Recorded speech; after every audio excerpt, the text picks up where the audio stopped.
जय जिनेंद्र। हम सबने अहिंसा शब्द सुना है ना? यानी नॉन वायलेंस। पर क्या इसका मतलब सिर्फ किसी को चोट न पहुंचाना है? देखिए, जैन दर्शन में ये कोई एक नियम नहीं है, बल्कि ये तो पूरे ब्रह्मांड को देखने का एक नजरिया है। ये जैन धर्म की आत्मा है और आज हम इसी की गहराई में उतरने वाले हैं। जैन मंदिरों में ये वाक्य अक्सर लिखा हुआ मिल जाता है, अहिंसा परमो धर्मः। मतलब अहिंसा ही सबसे बड़ा धर्म है। सुनने में बात बड़ी सीधी सी लगती है, पर जैन धर्म इस एक विचार को इतनी जबरदस्त गहराई तक ले जाता है कि हमारा सोचने का पूरा तरीका ही बदल सकता है। और यहीं से मामला एकदम पलट जाता है। जैन दर्शन एक बहुत ही जबरदस्त सवाल खड़ा करता है। सोचिए, क्या हो अगर हिंसा असल में दूसरों को पहुंचाई गई चोट से ज्यादा खुद को पहुंचाई गई चोट हो? बस ये एक सवाल अहिंसा की पूरी समझ को सिर के बल खड़ा कर देता है। तो चलिए, इस गुत्थी को सुलझाने के लिए थोड़ा और अंदर चलते हैं। देखिए, अहिंसा का मतलब सिर्फ किसी को फिजिकली चोट पहुंचाने से बचना नहीं है। नहीं, ये उससे कई ज्यादा गहरी बात है। इसके दो पहलू हैं, एक बाहरी और एक आंतरिक। असल में होता क्या है, जैन धर्म दो तरह की हिंसा की बात करता है। एक है द्रव्य हिंसा, माने किसी को सच में फिजिकली चोट पहुंचाना। पर इससे भी ज्यादा जरूरी है भाव हिंसा, यानी किसी को चोट पहुंचाने का इरादा या बस मन में ऐसा ख्याल आना भी। जैन फिलॉसफी के हिसाब से हिंसा की असली जड़ यही भाव हिंसा है। मतलब असली खेल तो इरादे का है, एक्शन का नहीं। लेकिन सवाल उठता है कि भाई, कोई सिर्फ मन में आए बुरे ख्याल से भी क्यों बचे? मतलब भाव हिंसा से भी क्यों बचना चाहेगा? इसका जवाब मिलता है जैन धर्म की आत्मा और कर्म की एकदम अनोखी समझ में। समझिए कि यही वो इंजन है जो अहिंसा के पूरे सिद्धांत को चलाता है। यहाँ पर कर्म को समझना बहुत जरूरी है, क्योंकि जैन नजरिया आम सोच से बिल्कुल अलग है। हम सब कर्म को कैसे देखते हैं? एक नैतिक नियम की तरह, जैसा करोगे वैसा भरोगे। लेकिन जैन धर्म में कर्म एक असल भौतिक चीज है। जी हाँ, एक पदार्थ, सूक्ष्म कणों की तरह, जिन्हें पुद्गल कहते हैं। और ये हमारी आत्मा यानी जीव पर धूल की तरह चिपकते जाते हैं। तो फिर इसका नतीजा क्या होता है? जब भी हम कोई हिंसक काम करते हैं, भले ही वो सिर्फ सोच में हो, तो ये कर्म के कण हमारी आत्मा से चिपक जाते हैं। और यही कर्म का बोझ आत्मा को भारी बना देता है। उसे जन्म मृत्यु के इस चक्कर में, जिसे संसार कहते हैं, फंसाए रखता है और मोक्ष के रास्ते में एक दीवार बन जाता है। अच्छा, अब एक और बड़ा सवाल। अगर हर जीवित चीज में आत्मा है, तो इस दुनिया में बिना हिंसा के जिए तो जिए कैसे? ये तो नामुमकिन लगता है ना? पर जैन धर्म इसका एक बहुत ही लॉजिकल और सिस्टमैटिक समाधान देता है।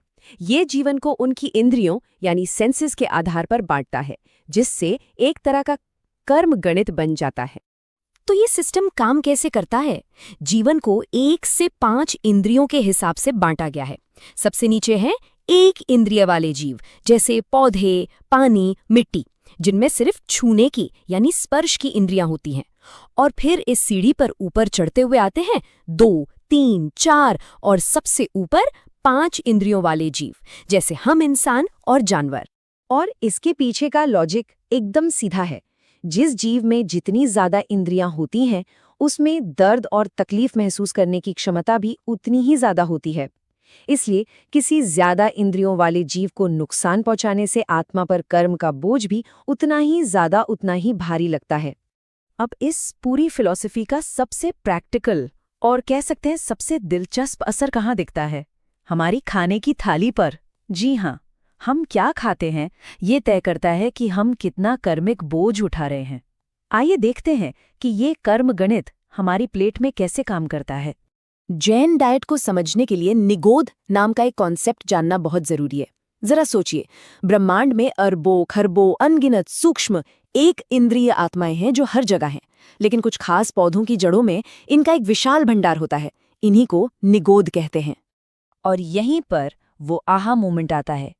जैन शास्त्र पौधों को 2 हिस्सों में बांटते हैं। एक है प्रत्येक काय पौधे, जिनमें एक शरीर में सिर्फ एक आत्मा होती है, जैसे कोई फल या अनाज। और दूसरे हैं अनंत काय, जहां एक ही शरीर में, जैसे एक जड़ में, अनंत निगोद आत्माएं रहती हैं। उदाहरण आलू, प्याज, गाजर। तो अब देखिए, जैन डाइट के सारे नियम एकदम लॉजिकल लगने लगते हैं। जड़ वाली सब्जियां इसीलिए मना है क्योंकि एक आलू उखाड़ने का मतलब है अनंत आत्माओं को नष्ट करना। शहद मधुमक्खियों के प्रति हिंसा है, और रात में न खाने का कारण भी यही है, ताकि अंधेरे में गलती से किसी कीड़े मकोड़े को नुकसान ना पहुंचे। ये सब कर्म के बोझ को कम से कम करने का एक सीधा सा तरीका है। अब जाहिर है मन में ये सवाल आ सकता है कि क्या ये सब प्रैक्टिकल है? क्या असल जिंदगी में ऐसा हो सकता है? बिल्कुल। जैन धर्म इस बात को समझता है कि दुनिया में जीना आसान नहीं। इसीलिए ये साधुओं के लिए और आम गृहस्थों के लिए अहिंसा के पालन के अलग अलग लेवल तय करता है। जो आम लोग हैं, गृहस्थ हैं, उनके लिए हिंसा को 4 हिस्सों में बांटा गया है। संकल्पी हिंसा, यानी जानबूझकर किसी को नुकसान पहुंचाना, ये तो पूरी तरह से मना है। लेकिन आत्मरक्षा यानी विरोधी, घर के कामों में होने वाली आरंभिनी हिंसा और अपने काम धंधे में होने वाली उद्योगिनी हिंसा, इनको टाला नहीं जा सकता। पर जोर इस बात पर है कि इन्हें भी कम से कम रखा जाए। यही फर्क हमें व्रतों में भी दिखता है। जो साधु साध्वी हैं वे महाव्रत का पालन करते हैं, जो अहिंसा का 100% पालन है, जबकि हम जैसे गृहस्थ अणुव्रत का पालन करते हैं, जो रोजमर्रा की जिंदगी में प्रैक्टिकल हो सके अहिंसा का वैसा पालन है। लेकिन बात यहीं खत्म नहीं होती। अहिंसा सिर्फ एक्शन या जबान तक ही नहीं है, ये विचारों की दुनिया में भी जाती है। और यहीं पर अनेकांतवाद का एक बहुत ही खूबसूरत सिद्धांत सामने आता है। ये कहता है कि सच हमेशा मल्टीफैसेटेड होता है, उसके कई पहलू होते हैं। अनेकांतवाद असल में बौद्धिक अहिंसा है, इंटेलेक्चुअल नॉन वायलेंस। ये हमें सिखाता है कि किसी भी बात पर सिर्फ हमारा नजरिया ही सही नहीं है।